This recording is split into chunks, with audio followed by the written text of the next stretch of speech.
Bismillahirrahmanirrahim. Okay, Assalamualaikum. Assalamualaikum warahmatullahi taala wabarakatuh. Salah. Okey. Assalamualaikum warahmatullahi wabarakatuh dan salam sejahtera. Waalaikumsalam. Berikut adalah temu bual sejarah lisan mengenai seni tarian Ceracap Inai. Bersama-sama kami ialah Encik Khalid bin Muhammad Noor yang merupakan seorang jurulatih tarian Ceracap Inai di Istana Budaya. Rakaman ini dijalankan pada tarikh 25 hari bulan 5 2022 bersamaan dengan hari Rabu pada pukul 10 pagi bertempat di Istana Budaya. Temu bual ini dikendalikan oleh saya sendiri, Khairul Azri bin Abdul Kai dan Abdul Hadi bin Zaidi. Dengan segala hormatnya, temu bual dimulakan. Baik. Soalan pertama, bolehkah Tuan menceritakan sedikit tentang latar belakang diri Tuan?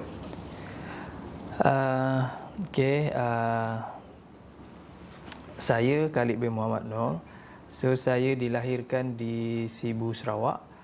Kemudian dibesarkan dengan keluarga di Johor Bahru.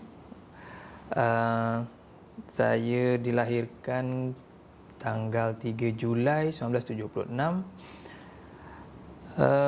Bersekolah sekolah rendah di Sekolah Kundang Teluk Rimba Muar dan sekolah menengah di Sekolah Menengah Datuk Jaafar, Johor Bahru.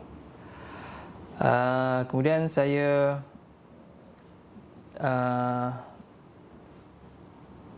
terus berkenaan dengan tugas kerja ke macam mana? Ke kemudian? Ya, sebelum tu, kalau Cik tak keberatan, boleh tak Cik boleh cakap macam Sejarah. Sejarah keluarga Cik. Sejarah keluarga. Alhamdulillah, saya dah mendirikan rumah tangga pada tahun 2012 dan sekarang mempunyai 5 cahaya mata. Sekarang kami menetap di Teluk Kemang, Negeri Sembilan. Okey. Soalan seterusnya, boleh tak Tuan cerita sedikit mengenai sejarah pekerjaan Tuan? Kalau kita nak ceritakan berkenaan sejarah ni, sejarah kerja ni banyak bidang kerja saya buat. Tapi saya banyak pada pembuatan, maksudnya macam pada asalnya, pada awalnya saya membantu keluarga, berniaga. Kemudian selepas pada tu saya keluar untuk bekerja sendiri dan saya bekerja di kedai pembuat cushion kereta. Kemudian selepas pada itu saya dipanggil oleh Yayasan Johor, Yayasan Warisan Negeri Johor untuk membantu mengajar gerak-gerak dan teknik persilatan.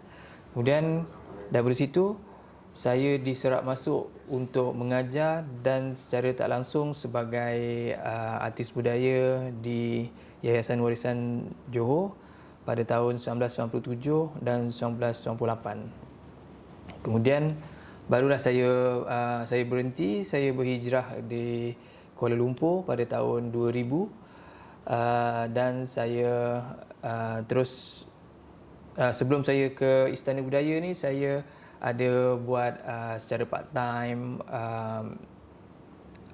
buat kelas, kemudian mengajar di muzium PDRM.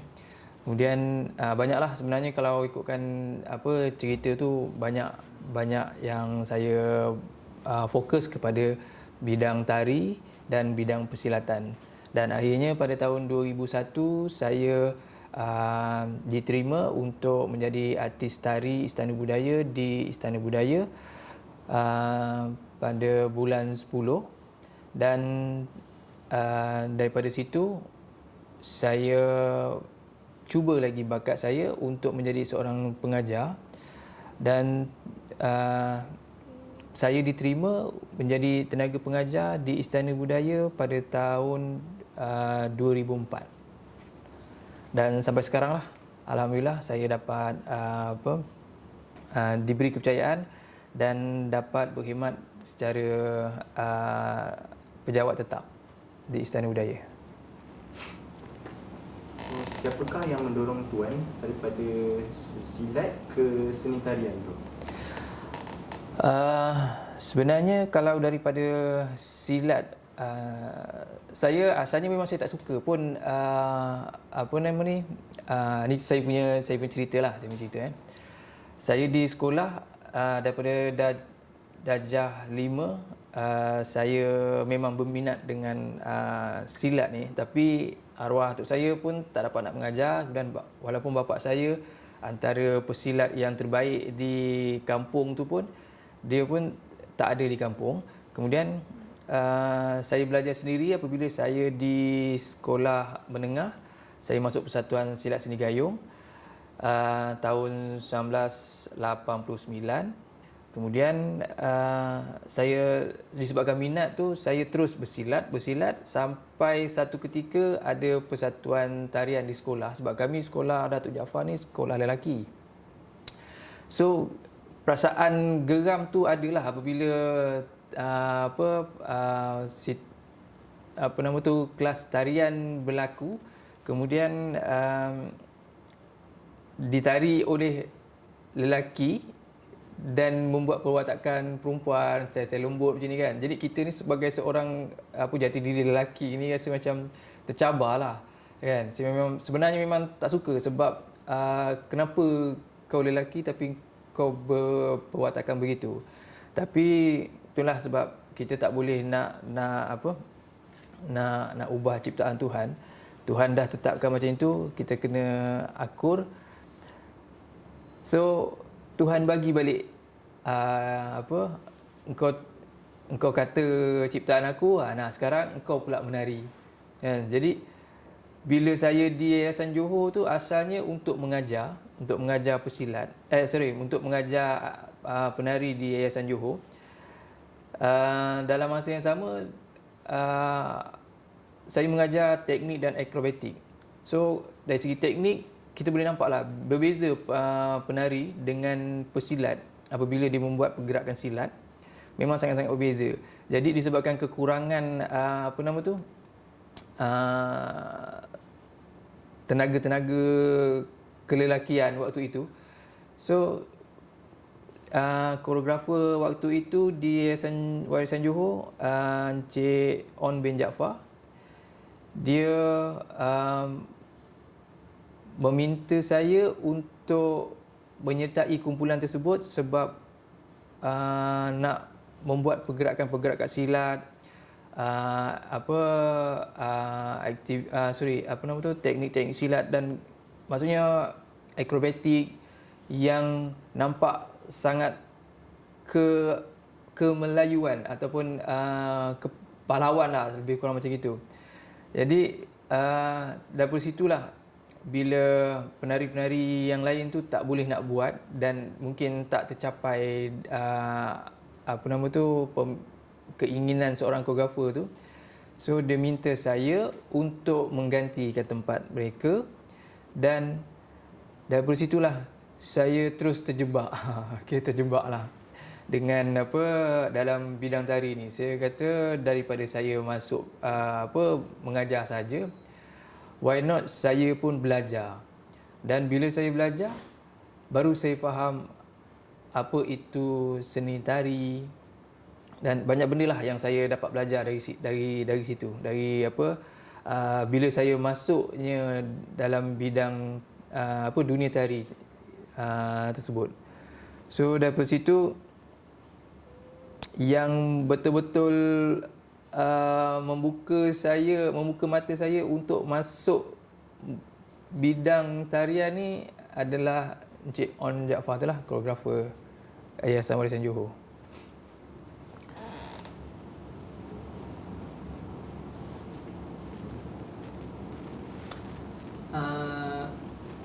Kalau ikutkan tuan mengajar tarian cacat inai. Dan dari mana tuan berlatih dan mempelajari tarian cacat inai itu? Okey, sebenarnya kalau saya di sini cerita berkenaan dengan cacat inai lah. Sebenarnya saya bukan pengajar asal tarian cacat inai ni. Saya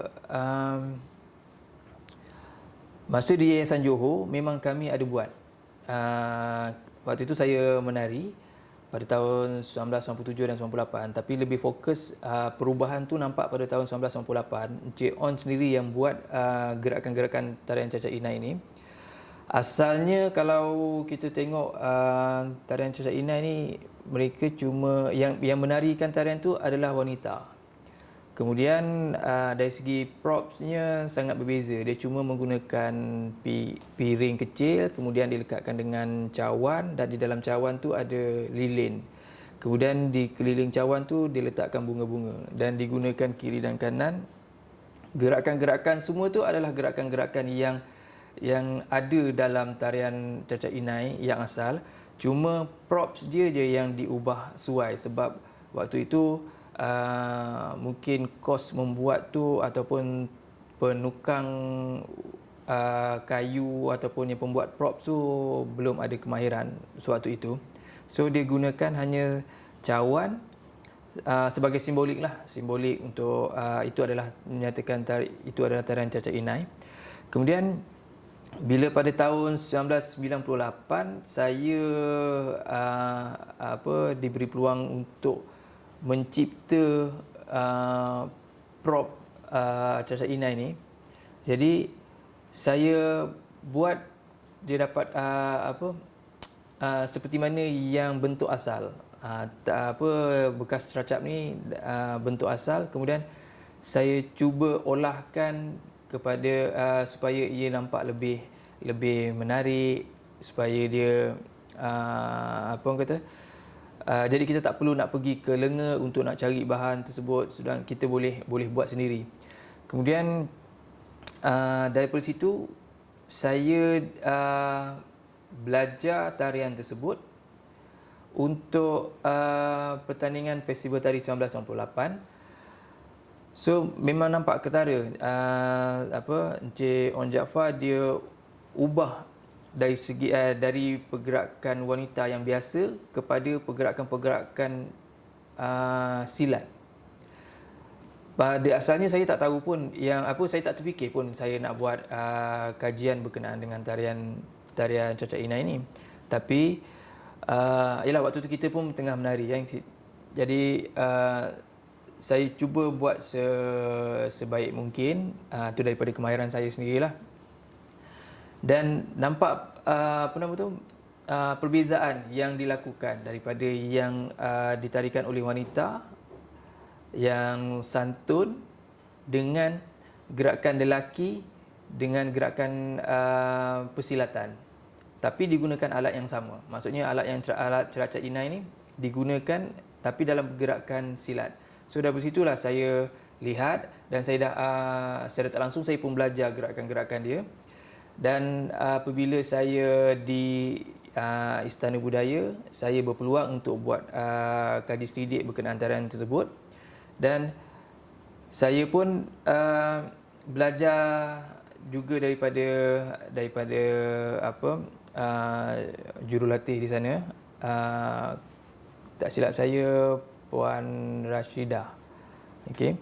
So saya melihat, saya pun buat rakaman untuk nak tahu lebih lanjut tentang tarian tersebut. So bila saya dah membuat temu bual dengan Cik Syukur, maksudnya dengan tokoh hidup. So dia menceritakan asalnya tarian ni adalah daripada silat, gerakan silat. Jadi pergerakan tangan tu bergantung kepada kita, kan, sama ada kita nak buat laju ataupun perlahan, keloknya, kan.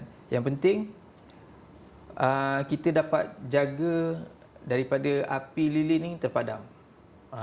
So daripada situ kita fikirlah membuatkan kita berfikir macam mana kita nak menghasilkan satu gerakan yang lembut, halus, tetapi dia nampak kasar dia. kan, ataupun kita buat pergerakan yang kasar tapi gerakan dia tu sangat halus. Halus tu dari segi kontrol tu lah, macam mana kita nak kawal api lilin ni supaya dia tidak terpadam, tapi dalam masa yang sama kita membuat pergerakan bersilat.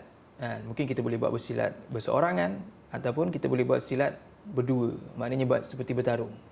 So dari situ lah saya belajar, dan apabila sekarang ni saya dah menjawat jawatan koreografer. So saya pun kena memikirkan bagaimana untuk menghasilkan gerakan-gerakan yang ada hubung kait dengan gerakan-gerakan asal dan apa yang saya tanya dengan Encik Syukur lah, maksudnya tokoh hidup. Selain daripada tarian Ceracap Inai, apakah tarian lain yang Tuan mengajar? Itulah seperti mana yang saya bagi tahu, bila kita dah berada di Istana Budaya ni, sebenarnya kita bukan hanya fokus kepada satu tarian. Kita lebih digalakkan untuk serba boleh gerakan tari, ataupun kita boleh mengajar pelbagai jenis tarian. So tarian tu tak semestinya tarian Ceracap Inai. Kalau macam saya, disebabkan saya telah membuat buku tarian Ceracap Inai, jadi fokus hanya kepada tarian Ceracap Inai. Tidak. Saya bukan saya je lah. Apabila kita dilantik menjadi koreografer, dia berbeza koreografer dengan jurulatih. Jurulatih dia mengajar, kan? Tapi koreografer tu dia merancang dan mencipta gerak-gerak tari. So kalau seorang tu dia tak boleh nak mencipta gerakan tari, tak kisah jenis genre tarian tersebut, dia belum boleh berkelayakan lah untuk mendapat gelaran sebagai koreografer. So kita sekurang-kurangnya, walaupun tarian itu bukan di negara kita, sekurang-kurangnya kita kena tahu asas dia. Contoh macam kami, tarian waltz, tarian ballet, tarian ballet, ballroom dance, salsa. So tarian-tarian itu pun kita perlu tahu. Walaupun kita bukan expert, tapi sekurang-kurangnya kita kena tahu asas supaya mudah kalau kita nak buat persembahan, apa-apa jenis persembahan, kita dah tahu dah. Kan? Kita dah tak jadi masalah kat situ. Okey. Apakah cabaran Tuan semasa menjadi koreografer jurulatih Istana Budaya? Cabaran ni saya ada tulis kat sini lah. Cabaran ni sebenarnya banyak. Kadang bukan semua cabaran tu untuk setiap orang dia sama. Tapi dari segi skop dia mungkin tak lari. Contoh, kita sebagai pengajar, first kali dia akan hadapi dari segi orang yang kita mengajar. Macam cikgu lah, okay? Dia akan menghadapi murid dia dengan perangainya, dengan teknik macam mana kita nak mengajar supaya dia orang faham. Kemudian itu dari segi kalau kita mengajar untuk pelajar. Tapi untuk persediaan kita pula, cabarannya kita perlu memikirkan, kalau katakan dari segi konsep, apa yang kita nak buat. Kemudian dari segi persediaan, dari segi kostumnya, dari segi muziknya, dari segi peralatan propsnya.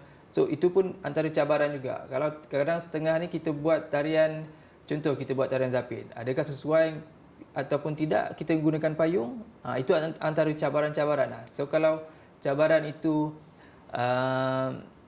kita dapat lalui dengan mudah, mungkin dia dapat satu kejayaan. Tapi kalau cabaran tu kita cuba lalui dengan keadaan yang sukar dan kita tak dapat solusi dia, mungkin ia tidak membuatkan satu persembahan tu berjaya dengan cemerlang lah, kan. So berbezalah kalau kita nak katakan cabaran setiap orang, setiap koreografer tu. Kerana mungkin untung setengah koreografer dia dapat penari yang hebat. Setengah koreografer dia mendapat penari yang kurang hebat. Jadi tu antara cabaran lah. Macam mana cabaran yang perlu kita bahagikan. Kalau dapat penari yang hebat, so kita perlu dapatkan bila kita dapat penari yang hebat, semestinya akan dapat persembahan yang hebat. So kita kena hasilkan persembahan yang hebat. Berbeza dengan kita tak dapat penari yang kurang hebat. So kita punya usaha, cabaran kita adalah untuk menjadikan penari tersebut hebat dan supaya persembahan tersebut pun juga bersaing hebat. So kalau kita leka dekat situ, contoh macam kita dah dapat penari yang hebat, oh tu adalah kerja mudah bagi saya. Bila kita buat dengan koreografi yang gerakan-gerakan yang simple, so orang akan kata, dah dapat penari hebat tapi buat koreografi tak hebat. So tu antara cabaran lah. So selepas pada persembahan, hasil ciptaan semua tu, kita kena hadapi cabaran yang berbeza pula. Next cabaran dari segi kritikan, dari segi penambahbaikan, mungkin kita boleh terima, mungkin kita tak boleh terima, tapi benda dah berlaku, so kita kena hadap jugalah, kita kena terima juga. So bezalah cabaran setiap koreografer, kan? Tapi skop dia jenis-jenis cabaran tu boleh dikatakan hampir serupa. Apa pencapaian terbaik tuan dapat ketika menjadi pengajar tarian? Itulah, kalau nak ikutkan saya ni sebenarnya saya taklah sehebat koreografer degree ataupun koreografer master, kan. Tapi setakat ni alhamdulillah saya diberi kepercayaan untuk menjadi pengarah persembahan dalam program Siswa Merdeka. So gabungan daripada Jabatan Kebudayaan dengan Makom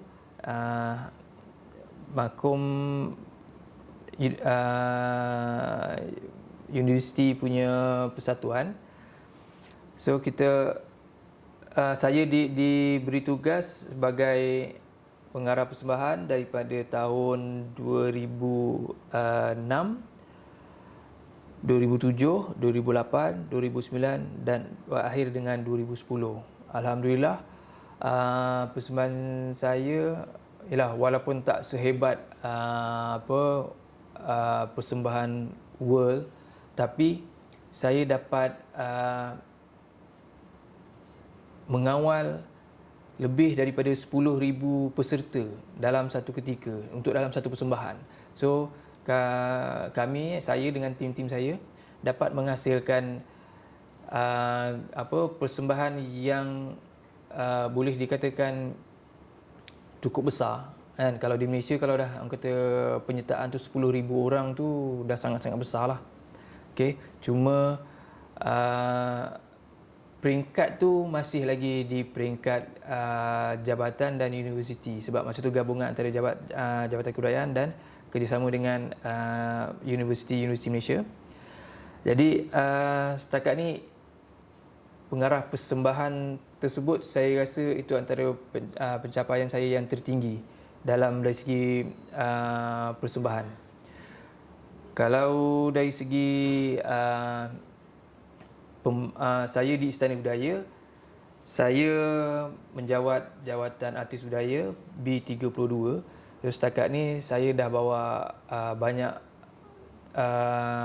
trip undangan daripada negara-negara luar bersama dengan sama ada dengan kementerian sendiri, Kementerian Pelancongan ataupun kementerian-kementerian lain yang mewakili Istana Budaya membawa Istana Budaya mewakili Malaysia di negara-negara luar. Contoh macam yang paling lama saya pernah pergi Korea, 3 bulan. Kemudian di Paris, di Jerman, South Africa dan banyak lagi lah negara-negara lain yang ada buat kata apa exhibition berkenaan dengan kebudayaan ataupun banyaklah orang kata ni. So kami mewakili Istana Budaya untuk membawa kumpulan Istana Budaya ni mewakili Malaysia dan membuat persembahan di sana. So itu pun kira antara pencapaian-pencapaian yang besar jugalah kan dalam diri saya lah. Mungkin lain orang lain lah dia punya pencapaian dia kan. Selain menjadi koreografer dan jurulatih seni tari Ceracap Inai, adakah Tuan pernah terlibat dengan pekerjaan yang lain? Boleh saya spesifikkan, dapat spesifikkan tak pekerjaan apa tu? Menurut sumber dari carian dari internet, Tuan merupakan seorang penulis. Oh ya ke? Buku. Penulis buku, okey. Terus saya dia bukan pekerjaan dia benda ni sambilan je sebenarnya. So macam saya, tugas hakiki saya apa nama tu koreografer. So koreografer dia boleh bila kita di peringkat koreografer ni dia boleh dibagikan pada banyak peringkat. Banyak cabang sebenarnya. Bukan hanya sekadar buat gerakan ataupun koreografi baru, kita juga ditanggungjawabkan untuk membuat persembahan. Maksudnya kita mencipta persembahan sama ada tari ataupun lakonan. So koreografer ni cabang dia sebenarnya besar. Jadi tugas hakiki saya adalah di sinilah koreografer, dan sambilan saya tu tugasan, bukan kata tugasan lah, maksudnya ialah boleh kira bukan kata hobi tapi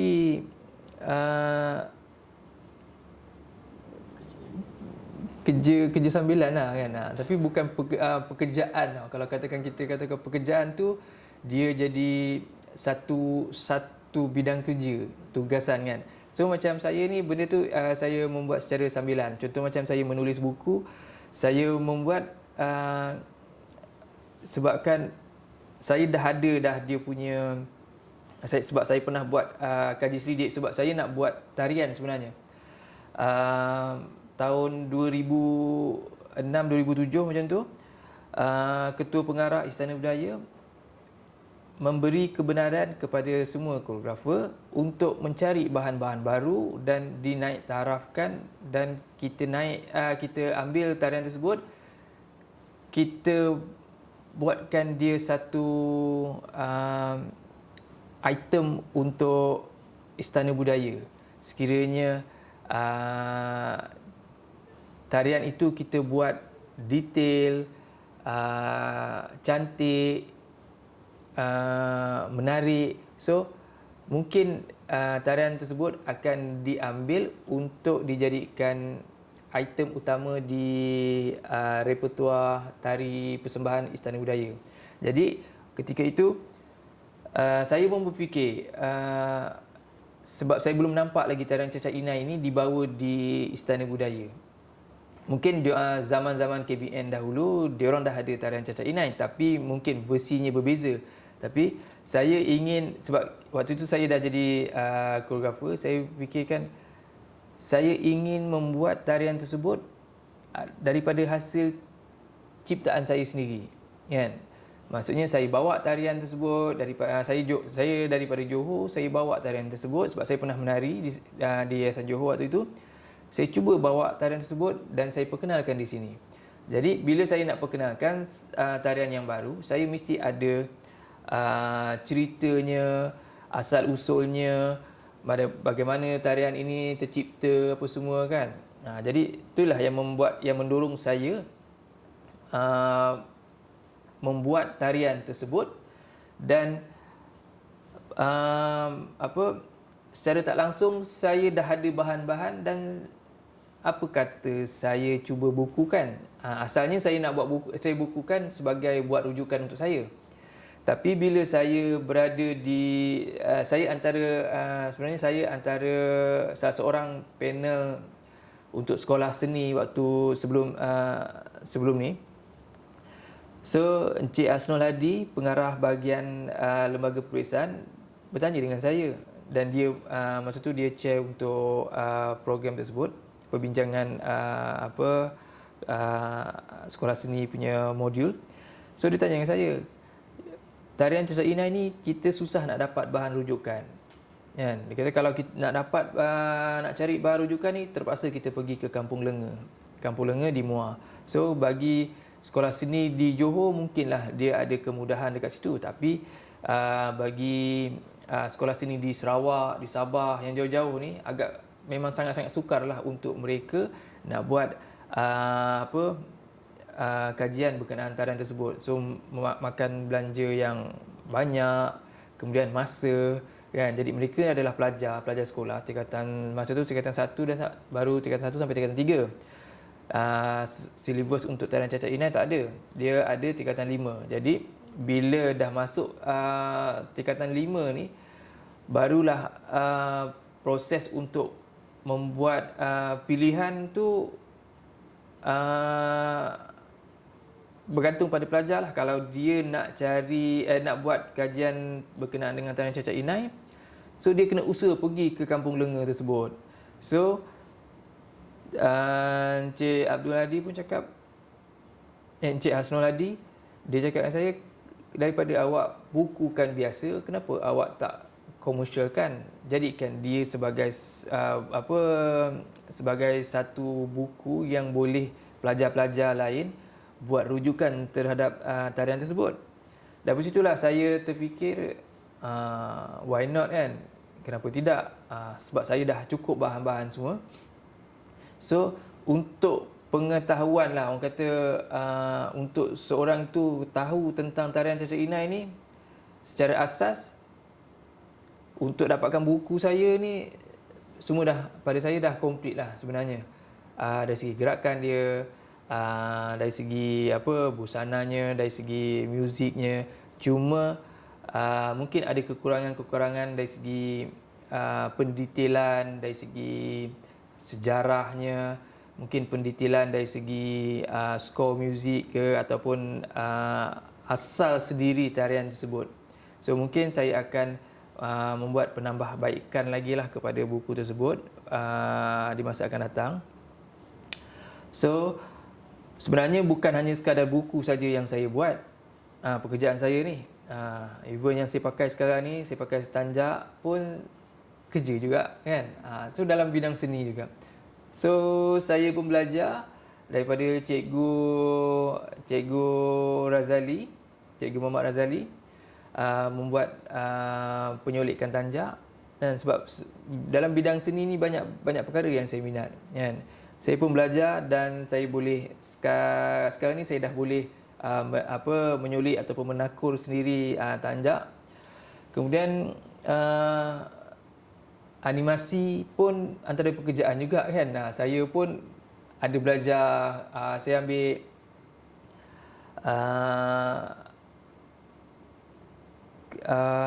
kemahiran SLDN, kemahiran apa yang dipanggil Skim Kemahiran Malaysia, tapi dalam bidang animasi. Sebab saya fikirkan saya dah menjadi koreografer, kenapa perlu saya ambil bidang tari yang kemahiran. Jadi saya cuba berubah untuk menambahkan lagi saya punya ilmu. So saya ambil kos untuk animasi, supaya saya punya pandangan dalam bidang seni nanti, saya dah ada ilmu dalam tari dan saya ada ilmu dalam bidang animasi. Saya akan cuba gabungkan dia untuk buat satu persembahan. So sekarang ni zaman internet, kan. Jadi mungkin orang tak akan tengok tarian ataupun persembahan-persembahan teater ni secara live. Mungkin orang nak menjimatkan masa, dia boleh tengok dalam skrin layar lebar. So mungkin itu pandangan je lah, pandangan lah. So membuatkan saya belajar animasi tersebut supaya saya dapat gabungkan seni animasi tadi, apa yang saya belajar berkenaan untuk nak menghasilkan animasi, dan seni yang tari dari segi figure, maksudnya luaran, yang ini dalam alam maya. Tu saya punya ni lah, setakat ni lah. Okay, kita akan berada ke bahagian 2, iaitu soalan umum. Okay, ini soalannya mengenai pendapat dan pandangan Tuan. Okey. Okay, soalan pertama, perlukah Tuan cerita sedikit secara umum apa itu seni tarian cacat inai? Seni tarian cacat inai. Maksud cacat inai seperti Okey, yang pertama, secara kalau kita ikutkan fahaman berkenaan dengan tarian cacat inai, okey, satu is tarian, kemudian ceracap inai ni kira satu set, digabungkan tarian dan ceracap inai. Maknanya ceracap inai ni ditarikan. Kalau kita dengar daripada Encik Syukur sendiri, kalau tengok dalam buku ni lah, dalam buku ni Encik Syukur ada bagi tahu, asalnya dulu tarian yang dia orang buat ni adalah daripada gerakan silat. Bergerakan silat. So daripada gerakan silat tadi tu, lama kelamaan dia bertukar menjadi seni persembahan tarian biasa. Maksudnya jadi tarian yang sekarang lah kita tengok lah. Okey. Kalau nak katakan seni dalam cacat inai ni, dia boleh bagi kepada dua lah. Satu yang Cik Syukur bagi tahu,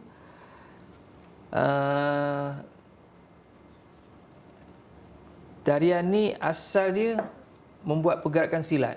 So kita tahulah kalau dari segi seni dalam gerakan silat tersebut sangat-sangat halus. Macam saya bagi tahu tadi, dia membuat pergerakan silat sambil dia memegang ceracap tersebut dan dinyalakan api. Apa tujuan dia? Biasa orang akan kalau orang buat tarian menggunakan lilin dan dinyalakan apinya, mesti objektif dia adalah mengelakkan daripada api lilin tersebut terpadam. Betul So sama juga apabila dibawa tarian tersebut, gerakan tersebut, perkakas tersebut dalam gerakan silat, dia mesti nak lihat bagaimana kepakaran seseorang itu mengawal api daripada terpadam. Nak nampak lebih hebat, cuba berpasangan dan cuba berlawan. Begitulah. Mungkin pandangannya begitu. Mungkin sebelumnya tu dia jadi sebegitu rupa. So dia buat pertandingan untuk siapa boleh padamkan api lilin lawannya.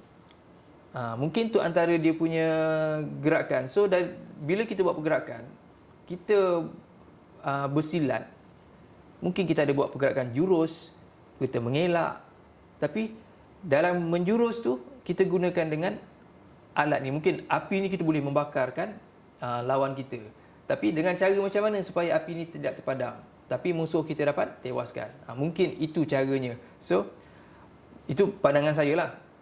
Sebab dikatakan bersilat tadi tu, dahulunya mereka ni semua bersilat. So bila kita katakan bersilat ni, maksudnya bukan dia tak akan buat silat laju, pergerakan-pergerakan silat yang laju. Sebab kalau buat pergerakan silat laju, apa fungsi api tersebut? Kan? Kemudian apa fungsi ceracap tersebut? So kombinasinya tak kena. Jadi pada fikiran saya, pandangan saya, mesti dia buat pergerakan seperti gerakan silat pulut. Sebab silat pulut ni pergerakan dia sangat perlahan, lembut, tetapi dia mencari ruang-ruang yang pihak lawan tu leka. Kalau kita pernah tengok silap pudut lah. Okey, sama juga dengan cacat inai ini dibuat dalam menggunakan pergerakan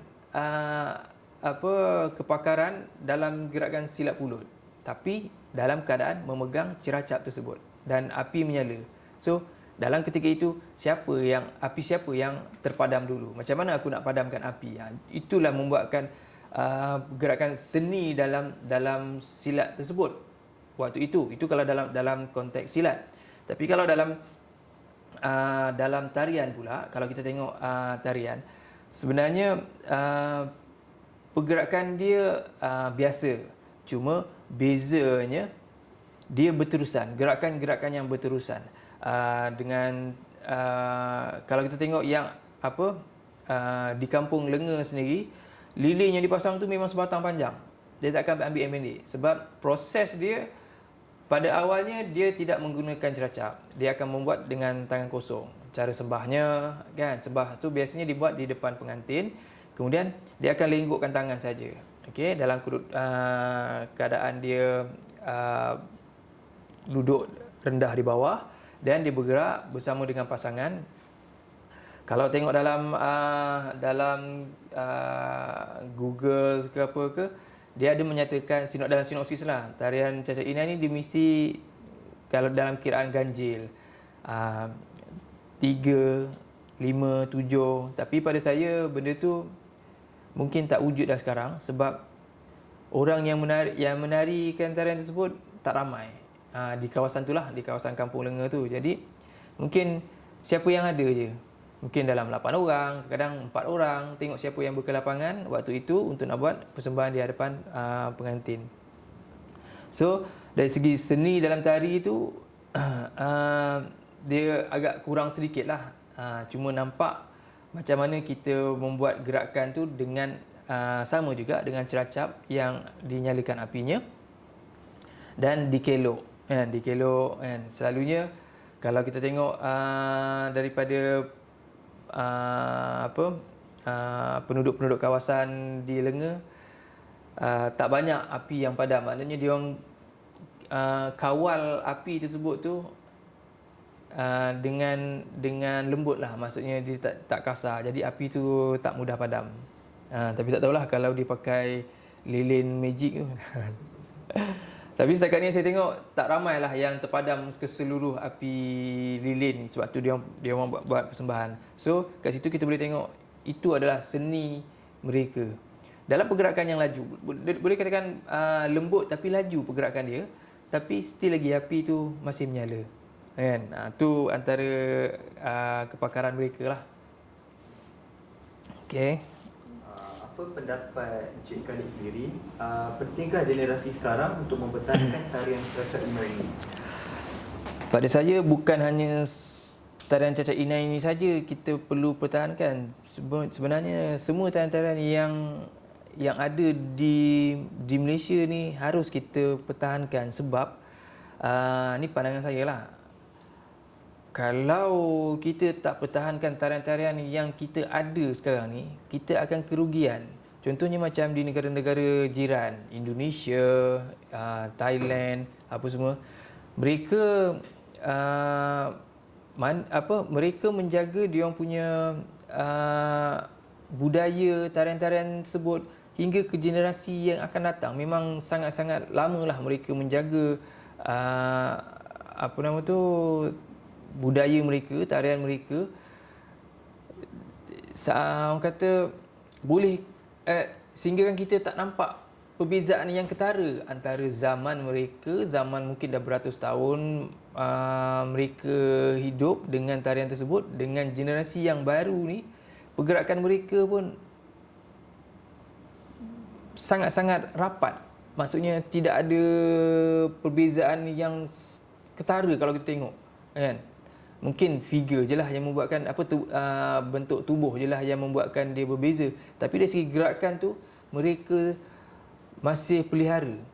Sampai sekarang pun kalau saya pernah tengok, tak payah saya lah, kadang masing-masing tengok Indonesia, contoh Indonesia, daripada yang tua, warga yang tua sampai warga yang muda sekarang ni yang kecil-kecil, kalau dia buat gerakan tarian perang dia orang tetap sama kan, dengan cara dia macam ni, gedung kan, dia gerak apa semua kan, tak kira lelaki ke perempuan ke, orang pakai sopan ke tak pakai sopan ke apa, tetap sama. Maksudnya dia kekalkan budaya dia tu, identiti dia tu. Dia tak ada, oh yang ni buat bersih lain, yang ni bersih lain, yang ni bersih lain. Tak. Mungkin gerakan dia tu bezalah, tapi dari segi tekniknya, dari segi contoh kata gerakan-gerakan wajib tu tetap sama.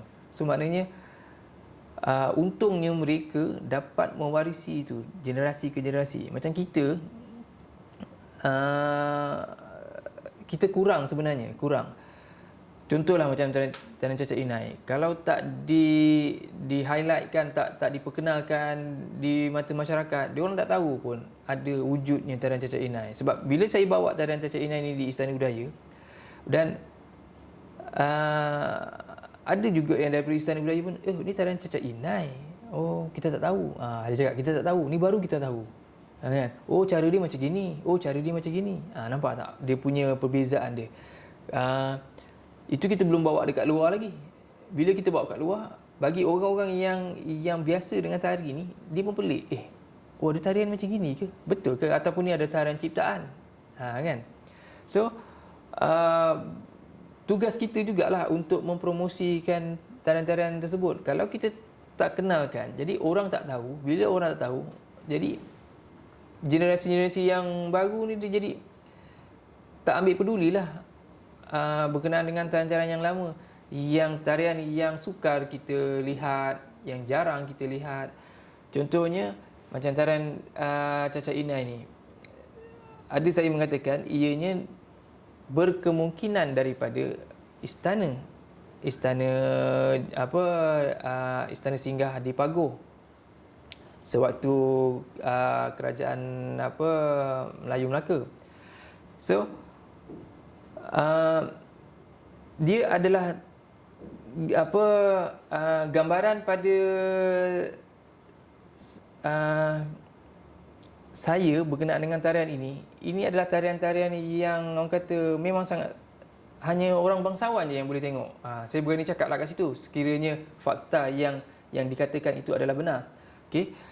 Sebabnya kalau kita tengok dari segi ini yang saya dah buat dah kali keberapa saya tak tahulah. Dalam buku ni pun gambaran pun dah kali keberapa. Tapi untuk yang pertama kali saya buat di Yayasan Johor dulu, hampir juga seperti ini.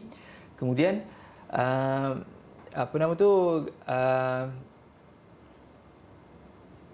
saya meniru cara asal yang saya dapat daripada Yayasan Johor, yang waktu itu Yayasan Johor beli di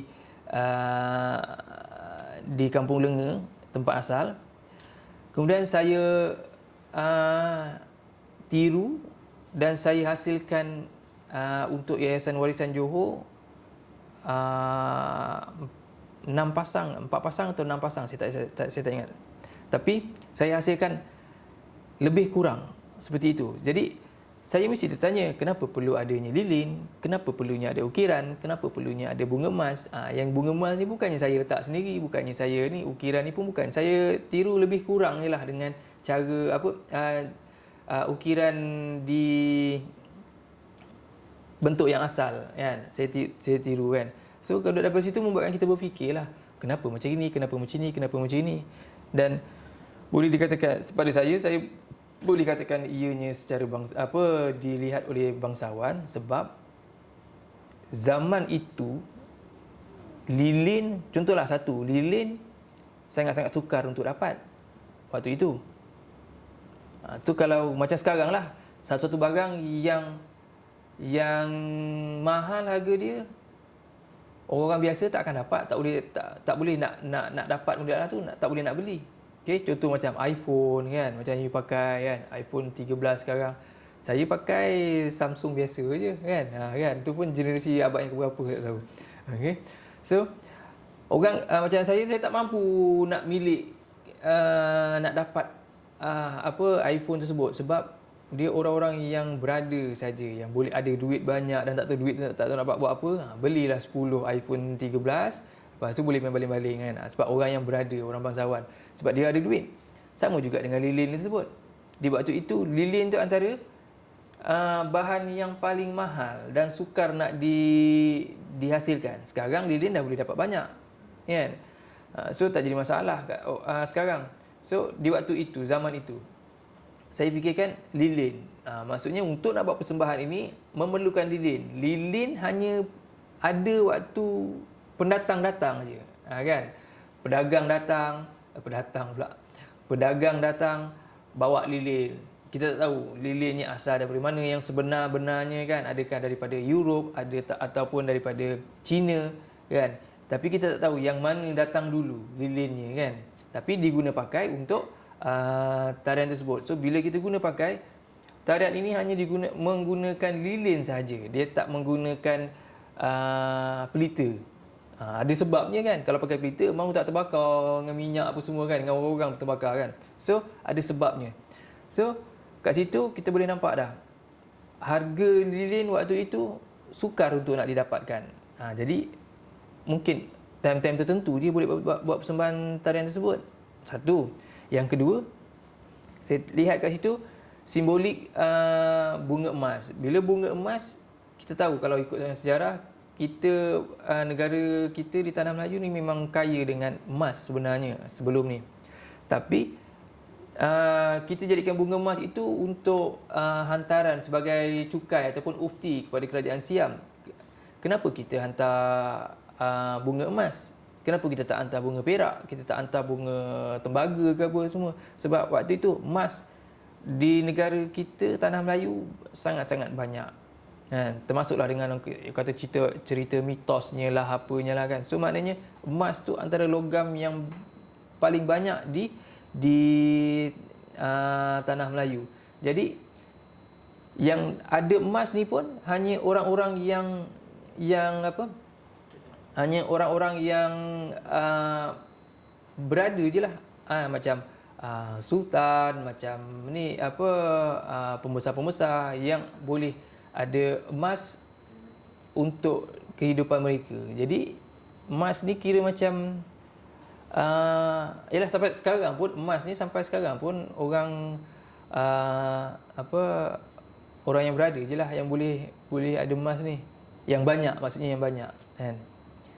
So itulah saya tengok gambaran itulah, memang ianya memang sangat-sangat sesuai ditarikan di istana ketika itu. Soalan seterusnya, pada pendapat Cik, tak nak tanya. Okay. Khalid, Ayuh. Boleh. kat luar hujan lebat. Okey. Awak tak boleh nak main motor. So sekarang ni awak nak appeal pukul berapa ni? Dan nak gerak Tak apa. Awak naik motor tu. Tak apa, saya ada baju ni. Ni pun basah juga ni tadi. Ya, hujan lebat gila. Kan kalau nak tunggu saya habis lambat ni. Lambat ni. Tak apa, saya pergi. Lagu saya dah bagi kat Ipah. Dah bagi kat Ipah CD dah. Saya cuma nantikan bawa backup pendrive dia. Okay. Nanti tak apa, nantikan insya-Allah saya cuba usahakan. Thank you. Okey, sambung. Teruskan. Pada Encik, apa pendapat Encik pasal buku pasal tarian Inai yang telah dibukukan sejarah tariannya dalam buku teks darjah 3? Itulah masa saya baca soalan tadi pun saya macam ada ke? Sebab kami buat siasat dekat YouTube. Ada cikgu yang mengajar dalam buku sejarah dalam buku bahasa Melayu. Darjah 3. Okey. Dia terangkan pasal tarian Inai. Ya. Memang ada dalam buku. Saya Tersangka pula ada. dia itulah saya macam satu darjah 3. Kalau tingkatan 3 mungkin ya, kan, sebab saya fikirkan sekolah seni dia ada silibus tersebut. Tapi kalau itulah saya pun nak kena tengok juga dia punya apa yang diterangkan dalam buku tersebut. Boleh ni tak? Boleh sharekan saya tak? Ke Secara umum saja pasal sejarah dia Itu saja. Sejarah tarian tersebut? Oh. Terapkan dia. Oh ya? Oh, saya kena So, apa perasaan tuan nak? kat dalam Dalam hidup, ada Oh, saya kena tengok ni. tarian cecak inai. Ada tak dia tajuk? Tarian cecak inai, buku teks darjah 3. Darjah 3. Maknanya Itu tu dia baru lagi lah, tahun 2021. ui, Sebetul. Oh, tahun 3. Ada kementerian ada buat syllabus ke dalam tu. Tarian Cecak Inai, Bahasa Melayu tahun 3. Okey, kenali kesenian. Okey, oh yang Honor Magic Boardroom, most powerful creation in the boleh history pause dulu of kot. honor, is jam-packed with impressive